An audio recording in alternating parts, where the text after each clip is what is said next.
You're listening to Packers Talk Network. Packers Talk.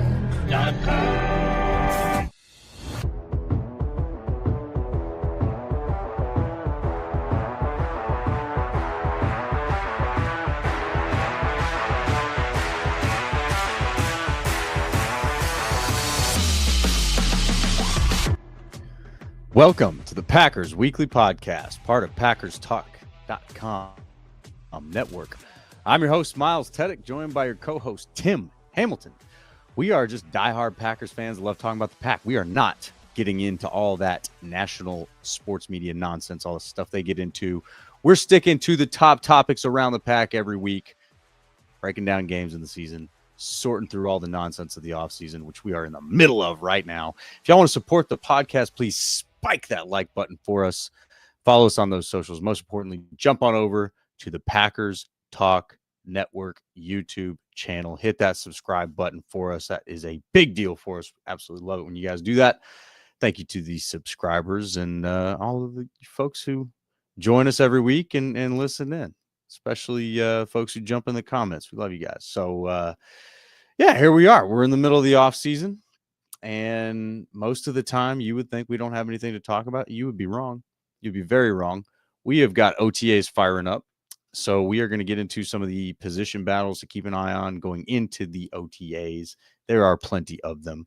And then next week, we'll get to talk a little bit about what we saw and then hopefully see more OTAs after that. But first, let's take care of some business. Once again, our show is sponsored by Wisconsin's own Ticket King. For over 30 years, Ticket King has been providing Packers tickets to Packers tickets. Summerfest tickets coming up. Get them. You can find them on the web at theticketking.com or visit their locations in Green Bay and Milwaukee. Remember, support those local Wisconsin businesses or wherever your local might be. Local businesses are the best. So, Tim, good evening, sir. How we doing? Good evening, Miles. Doing good. How are you? Man, I'm doing just fine, man. It's a Monday, sometimes Monday, but you know what? We get to celebrate Memorial Day here. We get to be here talking Pack and doing fun things because of those who came before us and paid the ultimate price. So salute to those. Thank you very much. Happy Memorial Day to all. I hope you all were able to, take a moment, acknowledge those that we've lost and just pay some respects and enjoy this time. And yeah, so happy Memorial Day, Tim. Man, we get to talk Pack, man. Maybe Monday was annoying, and for some reason, if you're an entrepreneur, every day that ends in Y can be annoying. Maybe you're the family's just getting all over you, but at the end of the day, man, we get to sit here, we get to talk Pack. This has got to be one of the coolest things that we could possibly get to do, right? Absolutely. Yeah. I mean, every week that we get to do this is just amazing and awesome, and I'm forever grateful for it. So yeah, I know it's a quiet time, but it's also now OTA season, and that'll lead to mini camps and soon into training camp. So it's going to be here before you know it. And, grateful that we get to hang out and talk about it every Monday night. And there's always something to talk about. There's, the Packers, that there's such us as fans around the world, I don't know if every team could do this week after week through the quietness of the off season.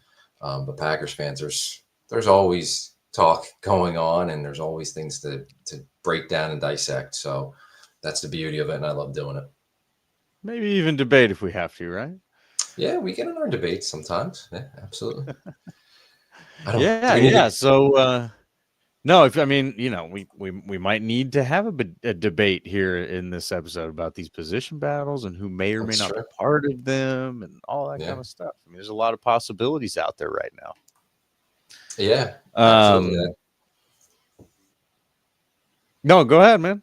No, I was just saying that's the fun part of it. I mean, we're talking about position battles tonight, and there's a lot to talk about, but I think you can also, if they had to line up and play a game tomorrow, they have their starters, and they got a pretty damn good roster, but there's going to be plenty of battles too in training camp for some of these starting spots. And a lot of the depth positions, or at least initial depth positions, but don't be falling asleep on any of that, because these are guys you're going to see play. Injuries happen, poor performances happen, guys step up and have breakthrough seasons that you weren't expecting. So get to know these players, get to know these position battles that we're going to talk about tonight, because we're going to be seeing them play in the fall.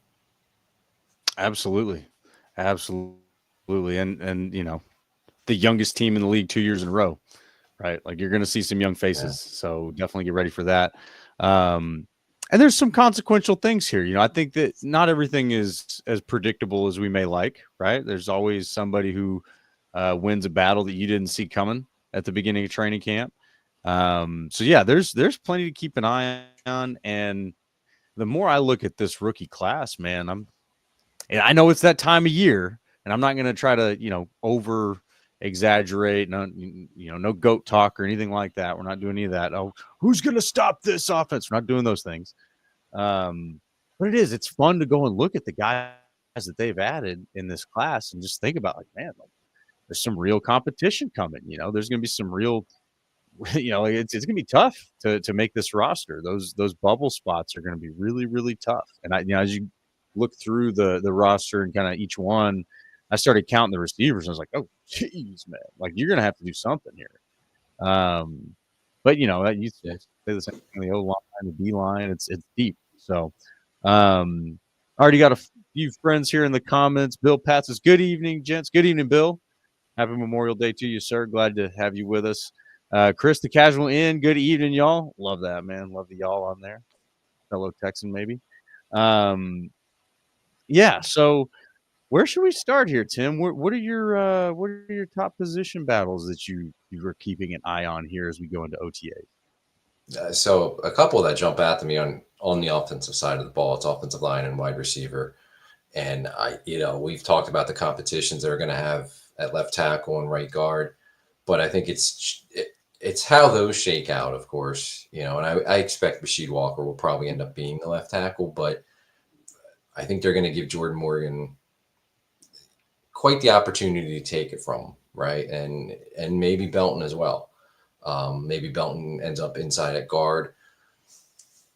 And I think Sean Ryan is probably the right guard, though I think Jordan Morgan might have something to say about it there. But it's going to be interesting, like, one, who the starters are at those two positions, and then how does the depth shake out? Because Morgan's on the team, Belton's on the team.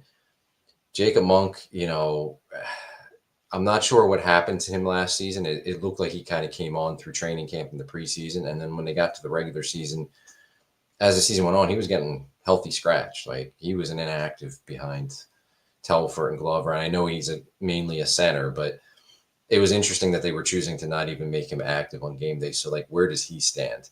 Can Glover get better? Remember, Glover was a draft pick last year, so they want to develop him and make that draft pick come through.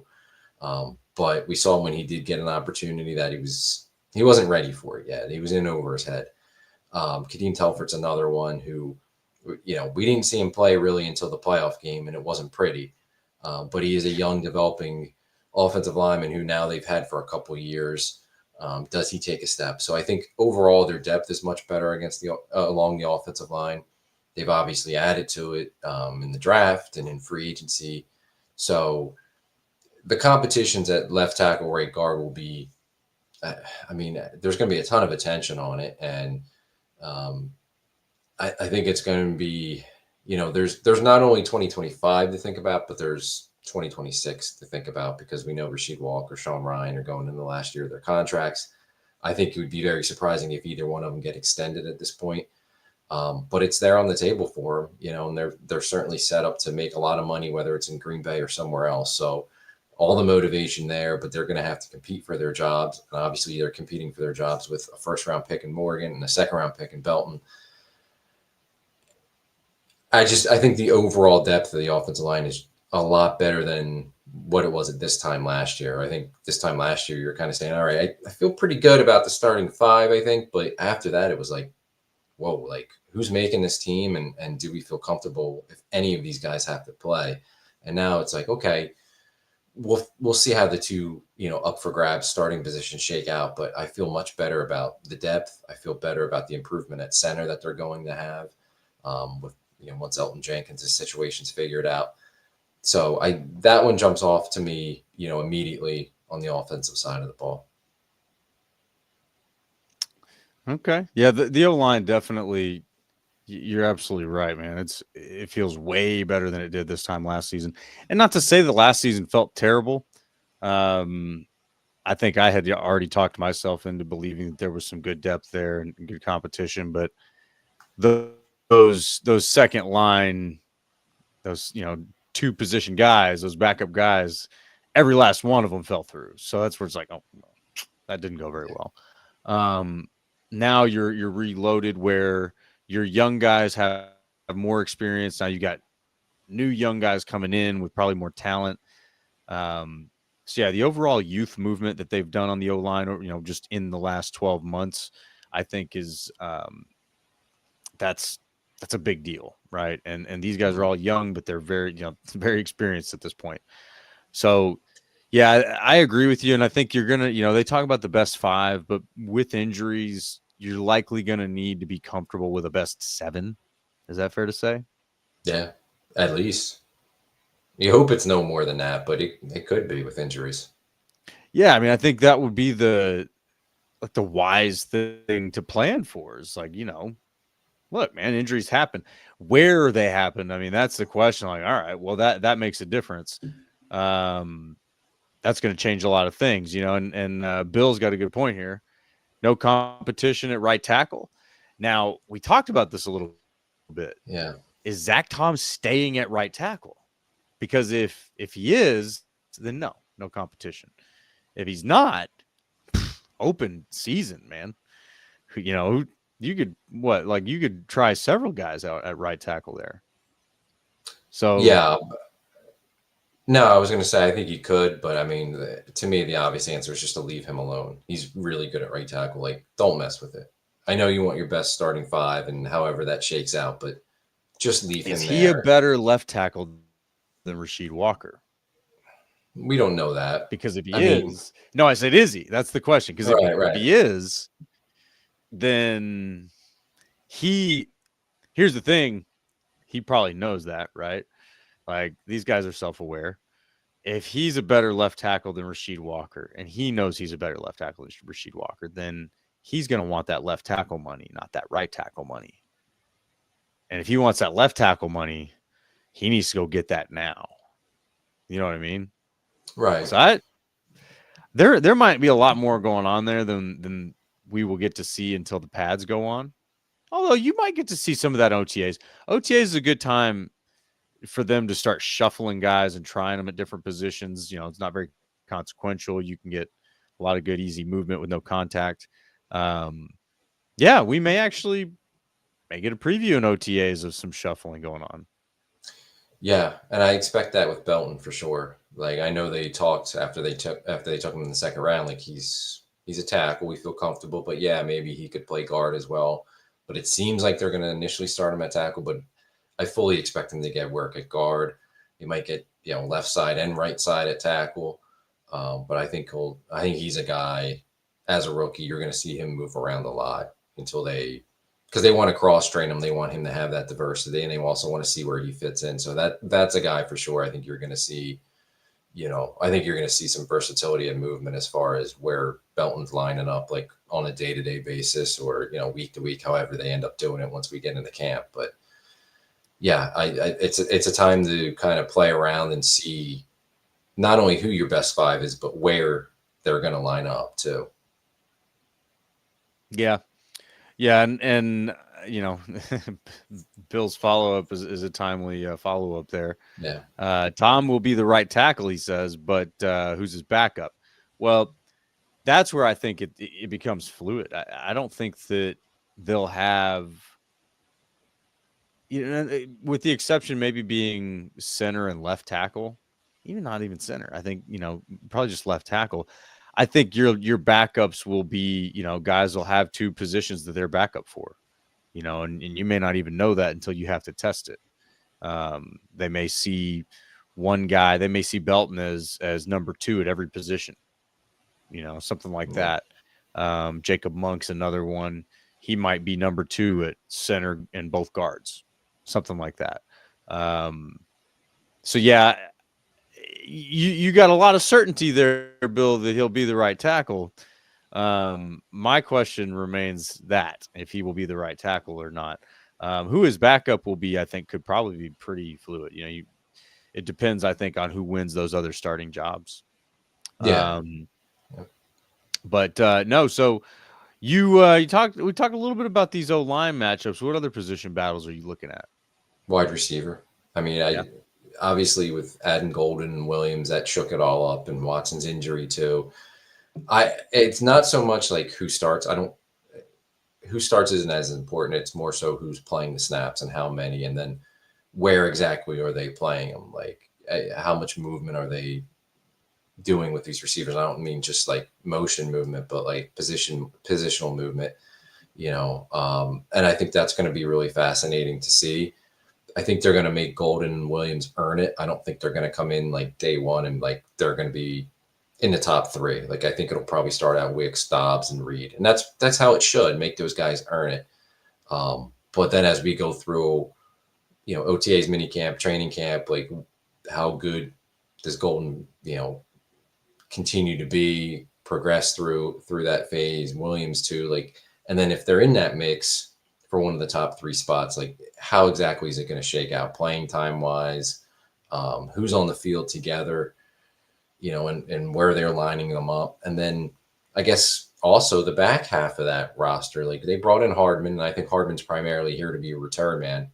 He has to be really good as a return man to make this roster, but can he also do something on offense to help his cause to make the roster? And then with the 2 draft picks, it's, Bo Melton, Malik Heath, their jobs are on the line again. They're used to that. They're 5 and 6 receivers now for a couple years, and they're used to having to fight for it, but they got to fight for it even more now. And Williams and Golden are making the team, so like those roster spots aren't up for grabs. So like somehow Heath and Bo Melton are going to have to find a way to make this roster, and special teams. Let's just do some quick math here, right? So if those 2 are making it, pretty fair statement. You then got Romeo Dobbs, Jaden Reed, and Dontavian Wicks. Pretty decisively that those 3 will be making it ahead of Melton and Heath. That's 5 guys. And then you've got Watson sitting there in the back, and obviously you don't have to deal with that for a while, but right.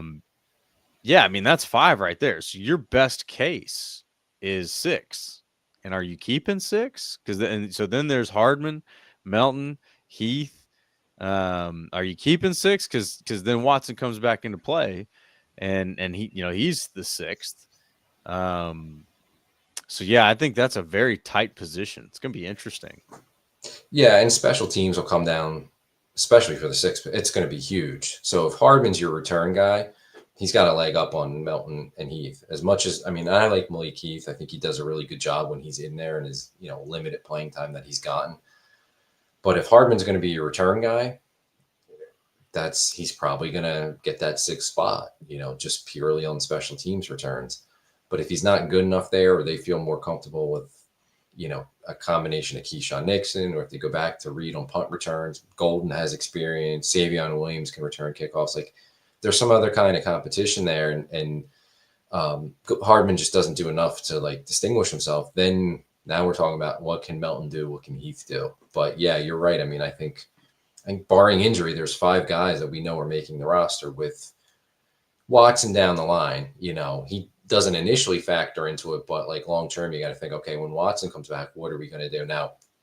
That could be a long way off, and injuries happen, and it might be an easy decision for you when Watson comes back.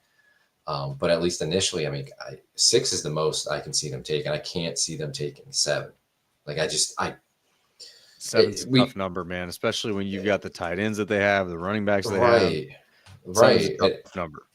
And it's not just about that's a good point. It's not just about 7 receivers. It's like it all factors into the overall 53-man roster. So you got to look at how many tight ends you're going to keep, how many running backs, how many offensive linemen. Then even on defense, like that's a one fewer position you can take on defense for a 7th receiver. how often are you going to have 7 active receivers on game day? It's not going to happen. So is somebody that's going to be getting scratched every week worth making your roster?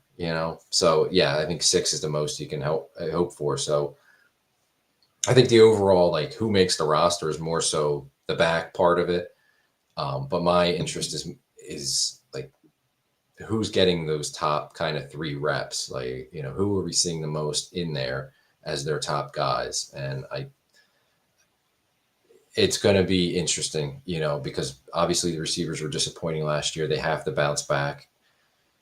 And do they bounce back, and how motivated now? Because, there's jobs at stake. There's future contracts at stake because they just took 2 receivers in the first 3 rounds. Like, it's put up or shut up time, and it's go earn your next contract for a guy like Romeo Dobbs. So that's the competition there. The internal competition is going to be really interesting to see.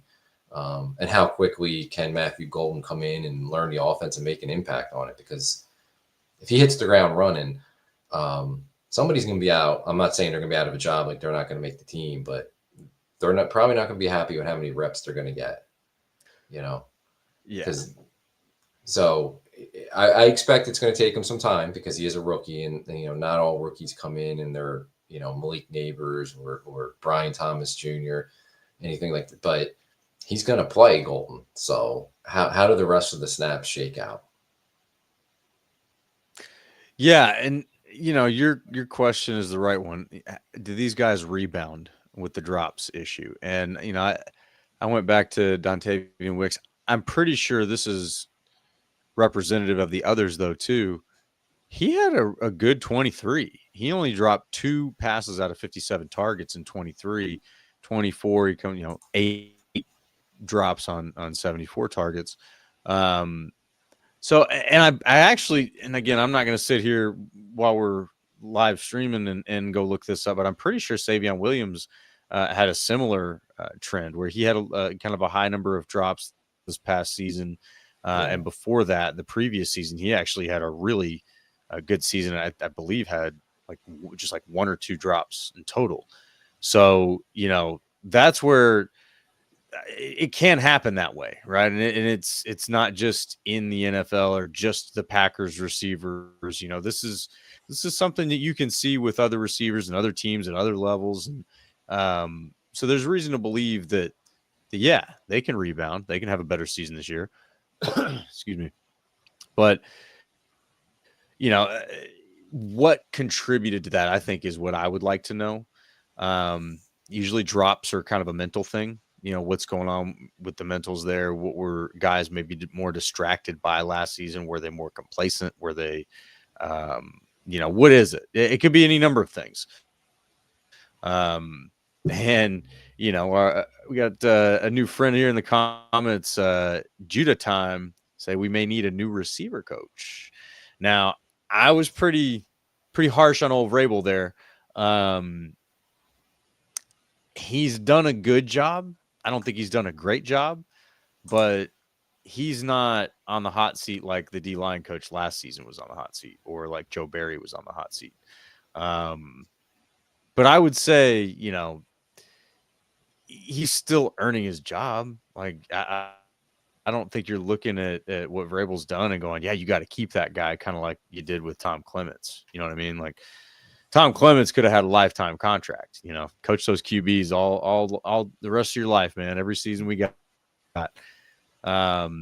Jason Vrabel, it's like, if they don't rebound this season, yeah, new coach, new receiver coach. Because again, I think there is a lot of responsibility put on the coaching, and eventually, if you've cycled enough talent through that room and not gotten what you think you should out of them, you got to look at the coach. And I think that's what the D-line happened. That's what happened with the D-line is you're looking at all the talent on D-line. You're like, what? Yeah. All right. Got to get a new coach in here. I think the receivers are definitely close to that, especially now having added Golden and Savion Williams. I mean, you have such a wide range of talent and ability across all of these guys. Yeah. If you're not getting it at this point, yeah, new coach time. Yeah, and it's interesting too because they essentially have two receivers coaches. Like Vrabel's the passing game coordinator, but from every what everybody says and what all the you know what we're seeing, what the coaches are saying, he spends his time with the receivers. Like they talk about who's with the quarterbacks. It's Sean Mannion. It's now Luke Getzey. It's LaFleur. He's not spending time with the quarterbacks. He's not spending time with the offensive line. He's spending time mostly with the receivers, which was his previous position coach. And then they promoted last year Ryan Mahaffey to be the receivers coach. So like you essentially get two guys coaching that position primarily. And you got all those young players last season who took a step back. They didn't get better. They didn't have the consistency. The drops were a huge issue. It's kind of like put up or shut up time for those coaches too, because if that happens again, you spend a lot of high draft picks on receivers, and like there's a lot of young talent there. So like the drops I put mostly on the players. Like that's a mental thing, that's a concentration thing.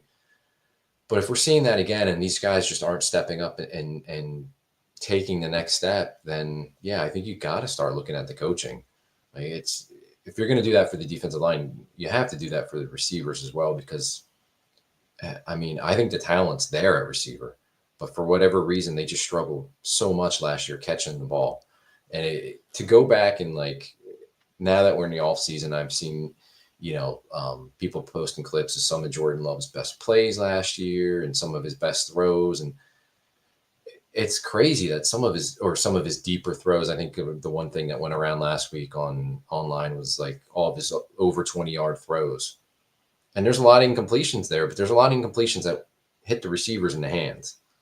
And it's just like, wow. And it really brings you back and like, man, they just were so poor catching the ball, and what a difference that could have made, and especially in some of them, that you play that woulda, yeah. coulda, shoulda game. That Right. And I hate playing the woulda, coulda, shoulda, but like that's such an you're easy right. thing. Like if you just catch the ball, like forget everything else that happens in the game. Like just make a couple catches that hit receivers in the hands. And some of the games that they lost could have went the other way. And then who knows, how it all ultimately shakes out. But yeah, I mean, it's the position coaches at receiver. I think, along with some of the players, this is it. Like, it's make the next step or take a step out the door time, like we have to see improvement and progress. And that's where I wonder how this group will shape out as we go along. I mean, obviously there's I shouldn't say a long, there's about 2 months before training camp. A lot can happen in that time. Injuries also happen, but in training camp, other teams start get going, and injuries happen there. And, maybe Romeo Dobbs or somebody looks more attractive to those teams than they did before. I really think there's high potential for one of these guys to get traded. I've already said I think Romeo Dobbs is probably the most likely, but it just kind of depends on the interest and who's looking, and what they're looking for. If they're looking for somebody for maybe a lower end deal, you're like, all right, we got these, Malik Heath, Mo Belton, maybe you could turn them for a draft pick. But yeah, if somebody's serious and wants to go get Dobbs, the reason that I'm curious about that, and again, we kind of talk about how drops be a mental thing. He was obviously a little bit of an issue in the room last year. Nobody really understands what happened, but it was him doing it and, causing the drama. And when he came back, he's fine. You didn't really hear anything the rest of the season about it. He did have the concussion issues, which, can't blame someone for that. That's part of the game. And it is what it is. But yeah, I do wonder how committed the Packers are to him right now. And if the right offer came along, would they be pretty quick to take it? Achieving multiple things, right? You get the right offer, you get compensation you like, you make some breathing room for your receiver room. And maybe if he's putting stress on the group in some way, maybe you improve the room, addition by subtraction in that case. We've all been there.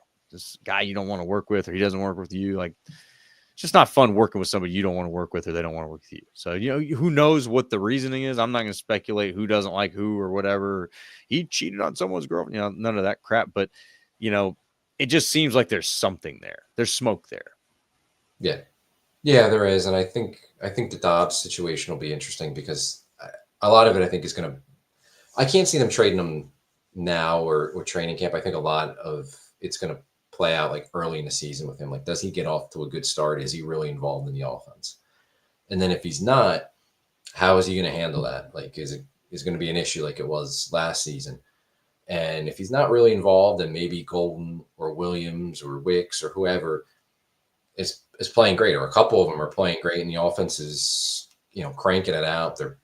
They're humming along fine, and Dobbs is kind of getting phased out. Then I think during the season you could potentially see a trade where they're just like, you know what, we're fine with it. We got other guys that are playing well, that are stepping up. We got Watson coming back. We're going to trade Dobbs now before it becomes an issue, and just get a draft pick while we can, because we don't intend on re-signing him long term. But I don't think they do something this summer. I don't think they do something before the season, unless he becomes an issue, and it would have to be like a major issue, like he's just a complete pain in the ass to deal with and doesn't want to be there or whatever.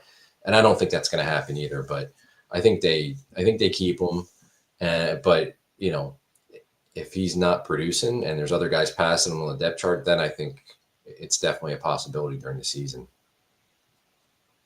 Yeah, it's something that I'm curious about, and I'm not saying anything definitively, right? And let's hear. Jonathan says Dobbs didn't have to catch that touchdown that gave him his second head injury, but he did. Yeah. I'm not doubting the guy ability or want to or anything like that. It's just, if there's something creating an attitude problem, regardless of what it is, there's an attitude problem. And that just is what it is. I don't know that there is. We'll find out more. Again, that happened very early in the season, and you didn't hear anything about it the rest of the season. So that may be long gone, that issue. But it's just something, right? It's something to kind of keep a look at. And then Judah Time says, Dobbs wanted receiver 1 targets, and no, we're trying to find a receiver 1. Maybe we should have given him the receiver 1 targets. Well, listen, the timing of that was interesting, because that, again, early in the season, that was like 3 or 4 weeks. I think it was maybe 2 weeks, somewhere in there. It was a few weeks after he was in an interview saying that we have an unselfish group. It doesn't matter who gets the rock, like that kind of thing. It's like he put himself on TV saying that we're unselfish. Doesn't matter who gets the ball. We just want to win. And then you're telling me weeks later, he has a meltdown about receiver 1 targets, such like to the extent that he has to miss a game. I don't know, man. That seems weird. That's a little bit far fetched to me for him to just lose it in that small period of time, to the point where he's like, I'm freaking out of here, man. I'm not playing. Like, that's a big stretch. So I just think that there's something else going on there that we're not going to ever find out about, because we don't have to. It's not our business. They can keep that kind of stuff secret, and that's fine. But it just seems strange. I don't believe that was about receiver 1 targets. Just the way the timing of it and the way that it happened, and all of that, it just doesn't add up for me. And again, if that's the expectation, all right, fine. Let's find a trade partner. And maybe that is still his expectation. Maybe he's coming into this, and we're hearing this from Jaden Reed too, right? He's got to get Drew Rosenhaus on the phone to call LaFleur or Goody about receiver 1 status. Like, get out of here, guys. Come on. If that is the attitude, and they are making it known to the GM that that's the attitude, then yeah, I think somebody will get traded. I don't think it's a matter of if, it's a matter of when. Just because you have a crowded room, and if somebody doesn't want to be there, and that the system's not going to accommodate what they want, because you, again, don't really serve a receiver 1 type system. Goody said that. LaFleur said it. Everybody's confirmed this. If you guys are wanting a system that's going to serve a 15 to 20 targets a game guy, you're not going to get it. Goody already said he doesn't want it. These guys know that. But if they want to win, this system could be a serious problem for the NFL as long as these guys all play their role. So we'll find out. That's going to be one that I do think might settle itself. If you end up with a guy that's like, look, I got to be receiver one or get me out of here, I don't think it'll take much. I think Goody will find a trade partner and they'll be gone. And it doesn't have to be salty. I'm kind of making it sound salty, but that's what they did for Preston Smith last year, right? Like, he's in the new system, tried it out, gave it a good try, didn't work out. Let's trade him to a good place that he's got a chance to not only go play, but compete and still play for a championship in Pittsburgh. It could be something like that. It doesn't have to be a bad situation, but they can simplify that room with one move. So what other position battles you got your eye on, Tim? Or just looking at those two so far? Yeah, I mean, just those two on offense, defensively, and I think we're both going to agree on this, so we can go right into cornerbacks. And let's do it. Yeah, so interesting. I feel better about the quarterback room now than I did last year. All throughout last year, I never understood why they didn't spend an earlier than a 7th round pick last season on a quarterback. Right? The only pick was Kalen King in the 7th round. I didn't get it. I think they felt a whole lot better about their cornerback room than I did, and it wasn't that good. Now, I think Stokes struggled, and he showed that he's just not all the way back from his injury and probably never will be. I liked some of the things I saw from Valentine. I think he needed to be on the field more and earlier in the season. And when they finally realized that, it was too far into the season, but at least they finally realized it. And I thought he played well at times, and I thought Nixon did a nice job outside. He had never been an outside corner before with the Packers, only a nickel. But they needed to invest more, and going out and getting Hobbs. I really like Hobbs. I think he's one of these guys that's going to come in and be just a solid player for him. I'm not saying he's going to come in and have an impact of what McKinney did or Josh Jacobs, but I think he's going to be a really nice addition to them. I think he's going to fit very well in the scheme, the defense. I think his aggressiveness and willingness to come up and tackle and stick his nose in and go out and cover any receiver, no matter who it is. And maybe he gets, he's going to get beat at times, but I think he's going to win some of those battles as well and just be one of those tenacious cornerbacks. I like him a lot, and I think that's good. Nixon's back. I like Valentine, but then it kind of gets tricky. And I don't want to get into the Jair debate or watch tonight, but to me, regardless, and maybe we'll get a decision one of these days, weeks, or months, who knows? Or it could play out forever, and we'll never know if he's going to be here or not. I just think, like, even if he's back or not, to me, it doesn't change the fact that I think they need better depth at cornerback, because if he's back, great. But totally. You can't count on him being back and playing 17 games. You might only get 7 games from him again, right? Like, you can't count on that. He's been hurt a lot.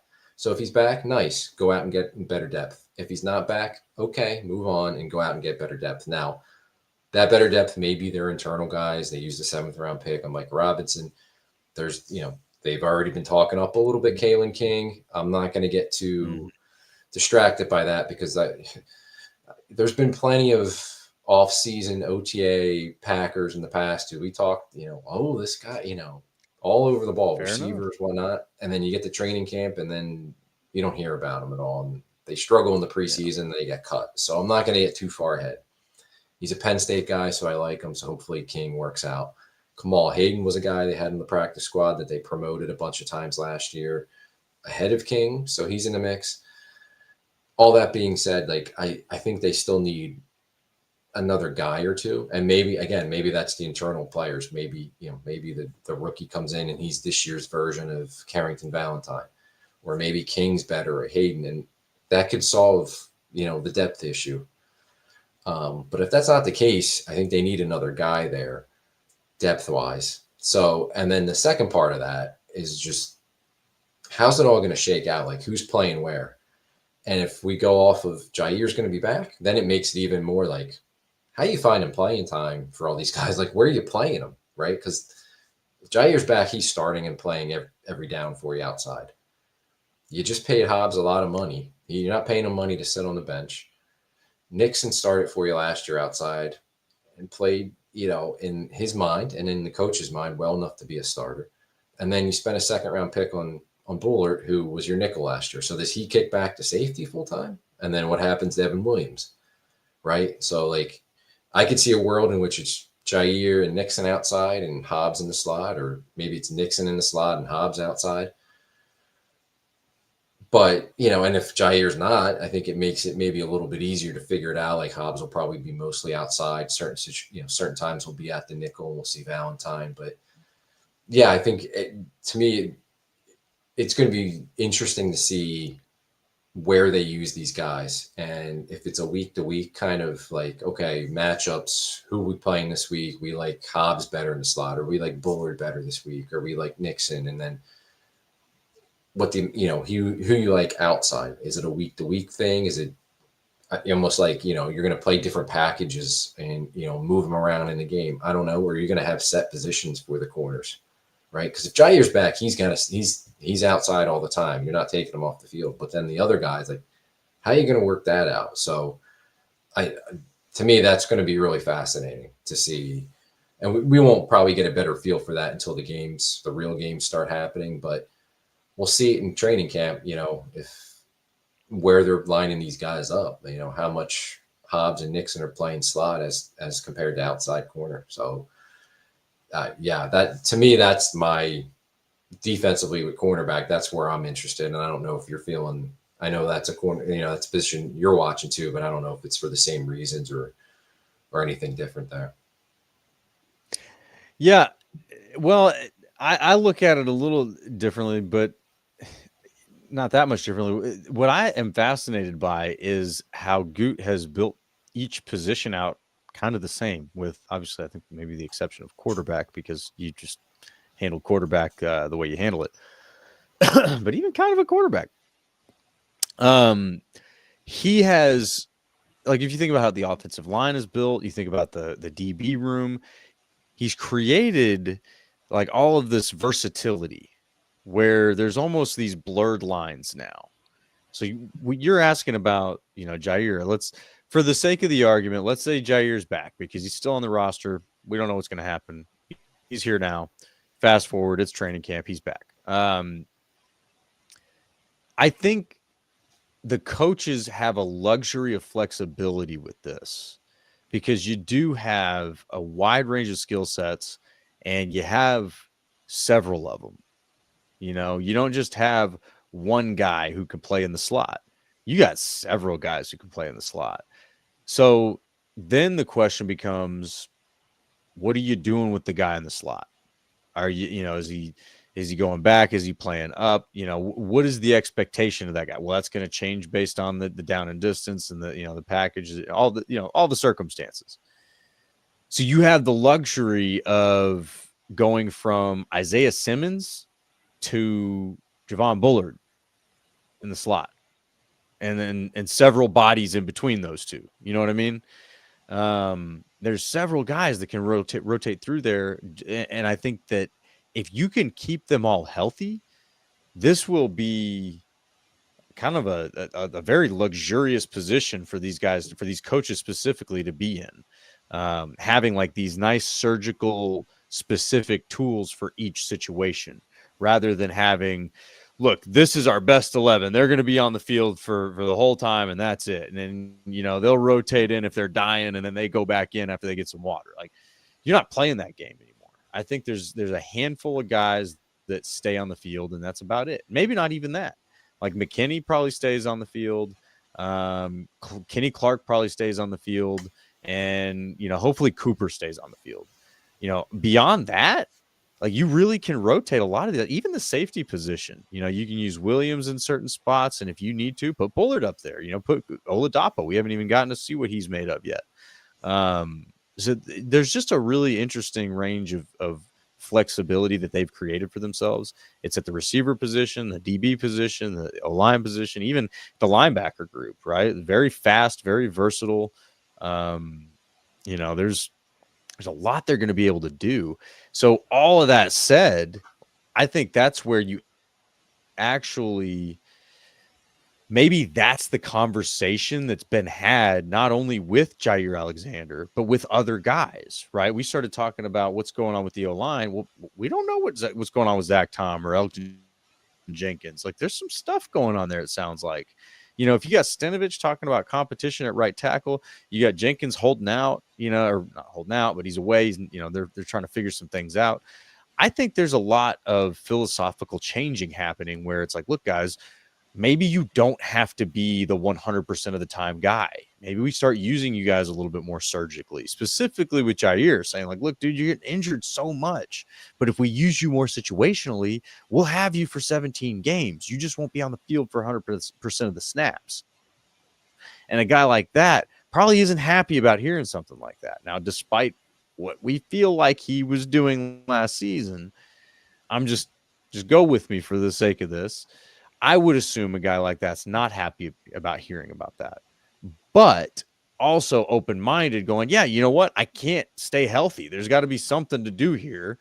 So you have the handshake saying, look, dude, you're going to be back, but you're not like this full-time that dude. So we can't pay you like that. And that's where the conversation comes back to that. All of that, I think, is reconcilable, right? I think that they can meet in the middle, find some compromise, and we'll have Jair back. But it's all about, I think, using guys situationally based on their skill sets. And, that's why I bring up the CB2 conversation. Who will be CB2? That is such a tough question to answer right now, not only because of Jair, but say Jair's gone, remove him from the situation. You still have a pretty tough question to answer there. Because who's CB1? If he's not, I don't think you have a clear-cut CB1. I think that it's more of just a group of dudes who are they're pretty good at things, right? So you have to use them situationally what they're good at. So do you have any guesses? Do you have any guesses of how this plays out, or should we just sit here and kind of toss around the ideas? I think there's just gonna be a lot of versatility. Like, I think they're gonna view it almost as a week-to-week thing and a matchup thing, especially if we're assuming Jair's back. I think it's going to be what type of receivers and offensive weapons are they facing this week, and how can they get it? How, who can they put out there to match up the best with them? And I don't think that means like, all right, this week we want Hobbs outside and Jair outside, so Nixon's not going to play at all. Like, I still think they're going to find snaps for everybody within a game, but you just might find guys that get the majority of them and other ones only get few, and then another week that guy who only got a few, maybe he bumps up because it's a better matchup for them. I think and a lot of it's going to be, one, is Jair back, and two, are they all healthy? Because if once somebody gets hurt, then that's all those plans are going to kind of go away, I think, because they're going to have to, they're going to have one less player, and you're going to have to find specific roles for guys.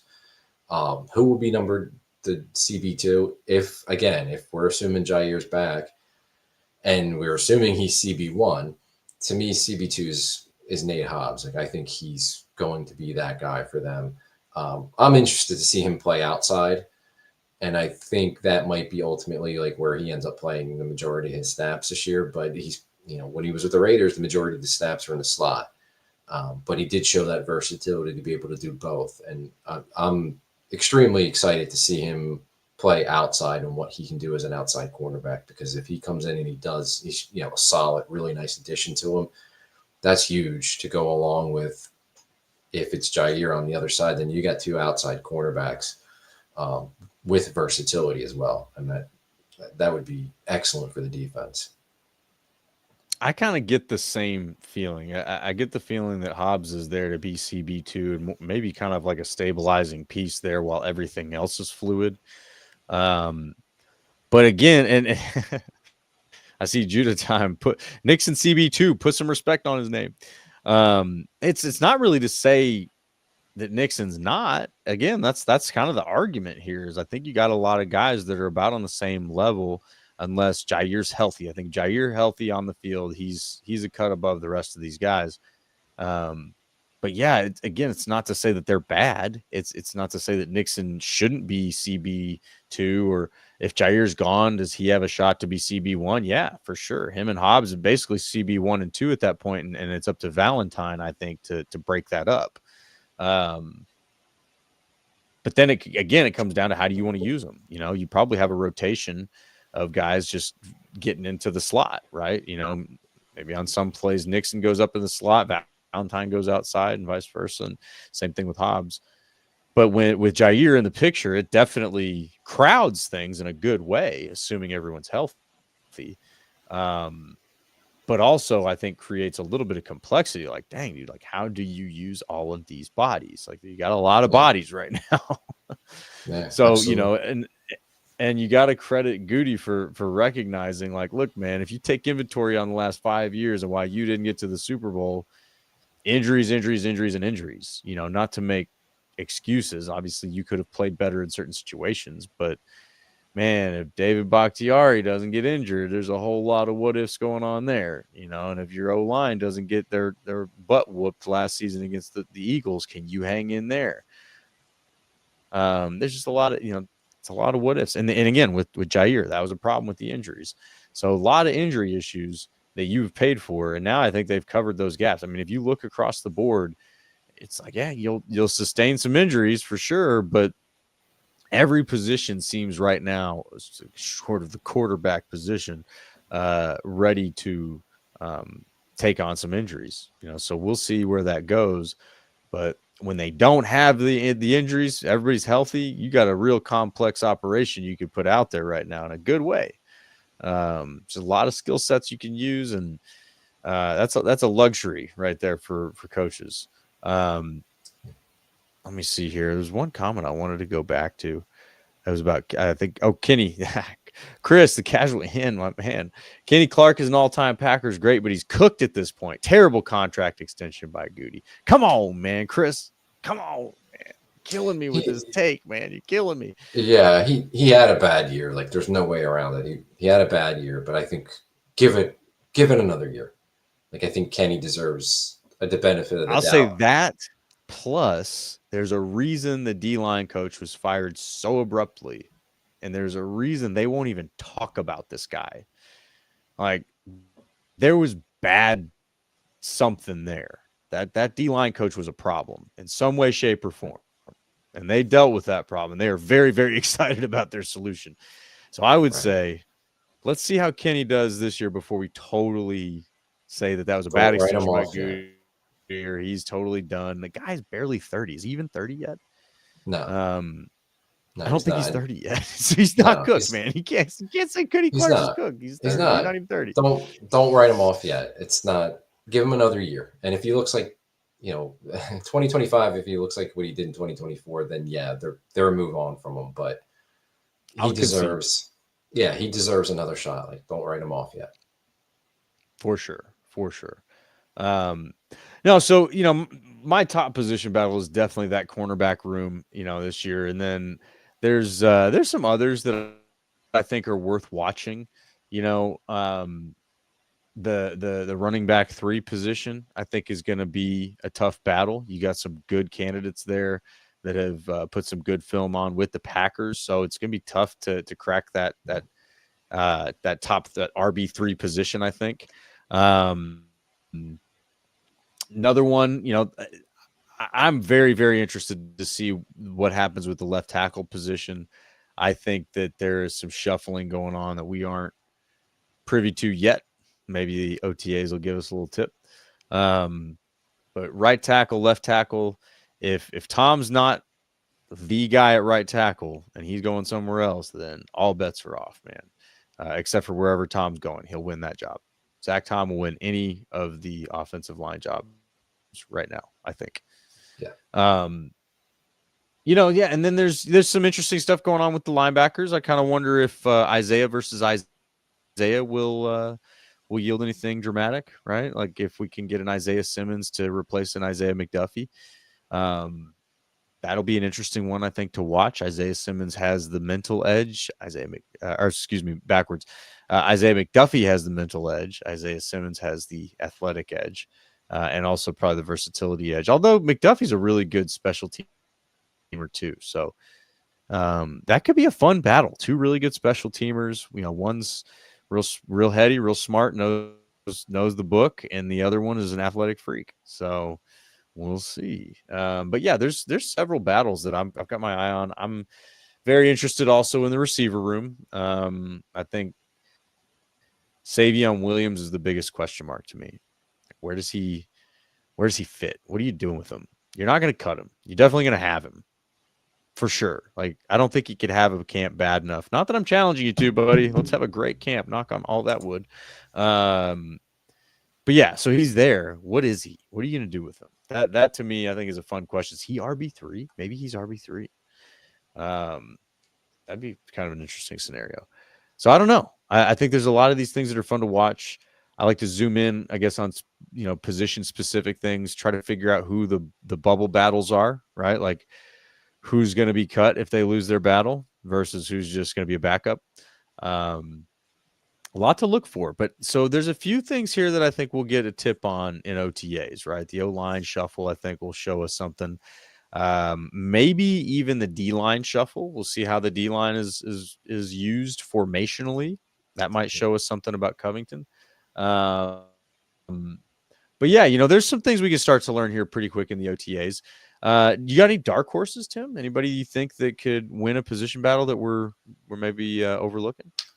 Yeah, so I think there's someone, undrafted, Nazir Stackhouse, the defensive tackle, nose tackle from Georgia. I think he's got a really nice or really good chance to make the team. They gave him a lot of guaranteed money, like more than you typically give to an undrafted guy. So I think they know he's got a damn good shot to make the team or at least make the practice squad. They want to keep him around. And they don't really have anybody kind of like that, right? Like with his size. Yeah, and he's not going to give you anything rushing the passer. Like he is pure nose tackle to stop the run, right? So, but they don't have that guy. And Kenny Clark's going to be their nose tackle again.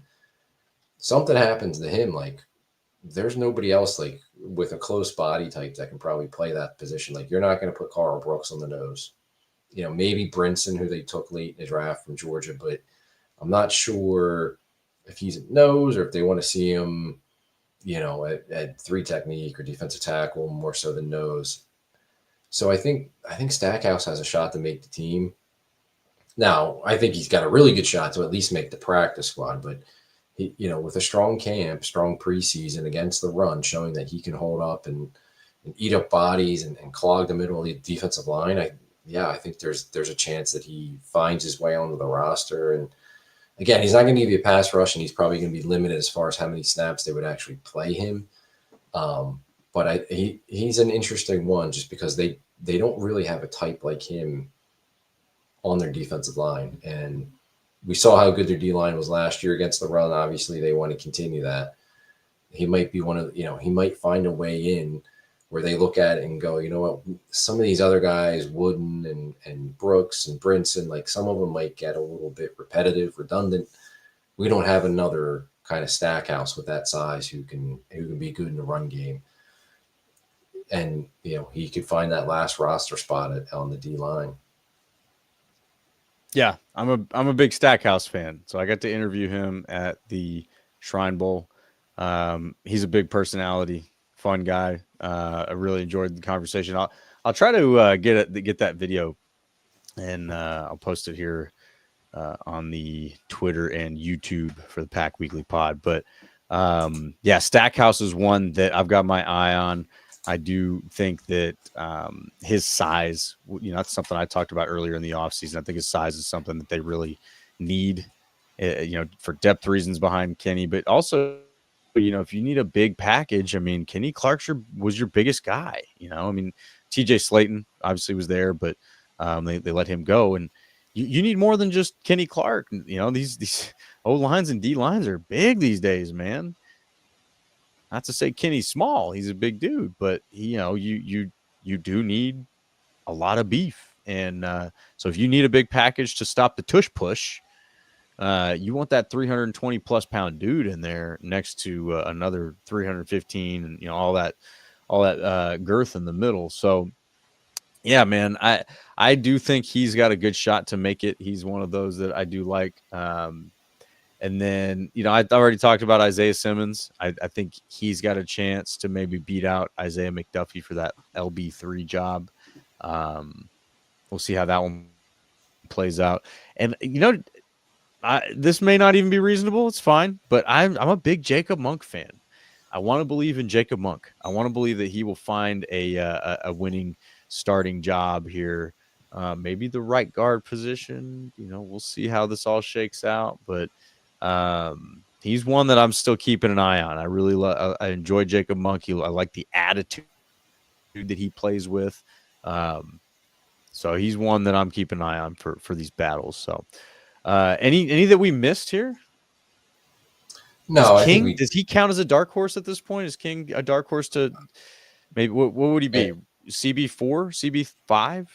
Yeah, he'd be down the line. Yeah, I think he's a dark horse. I think that whole, Kalen King, Kamal Hayden, Micah Robinson, like those three kind of probably battling for one spot, on the roster, maybe two, but, and they can keep them on the practice squad, whatever. But yeah, I think those three, that'll be interesting, potentially making team, but obviously you're going to have to be really good on special teams, right? Like, so you want to see how much of a jump that King can make in a second year, what Robinson can do as a rookie, but they better be really good on special teams. And so, yeah, I think King's definitely a dark horse, but yeah, he was drafted as 7th round guy, spent the year on the practice squad and was kind of forgotten about.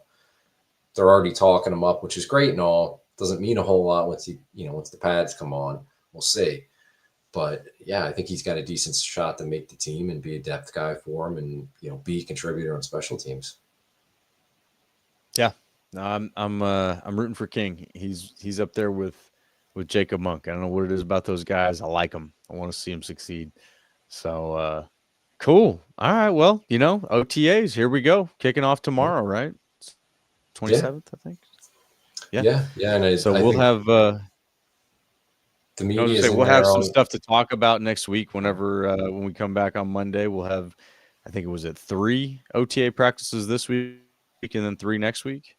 Yeah, the media is in there on Wednesday of this week, so we'll get some reports there, which will be great. And then, yeah, next week, and I believe the week after that, if I'm thinking, is minicamp, 3 days of minicamp, and then they go away until training camp. Yep. So we get a little stream of Packers content here that'll be pretty good to cover until that gruesome drought, that just awful stretch of the off season where there's just no sports and nothing happening. We always find stuff to talk about, though. We always have fun. That's why you got to come back every Monday night, 9:30, to the Pack Weekly Pod on the Packers Talk Network YouTube channel. Check us out, packerstalk.com as well. Follow us on all the socials, Twitter, X, Facebook, Instagram, not Instagram, sorry, Facebook, YouTube, all that stuff. And if you enjoyed this episode, please spike that like button for us. Share the show with your friends too. And as always, we will see y'all next week, Packers fans.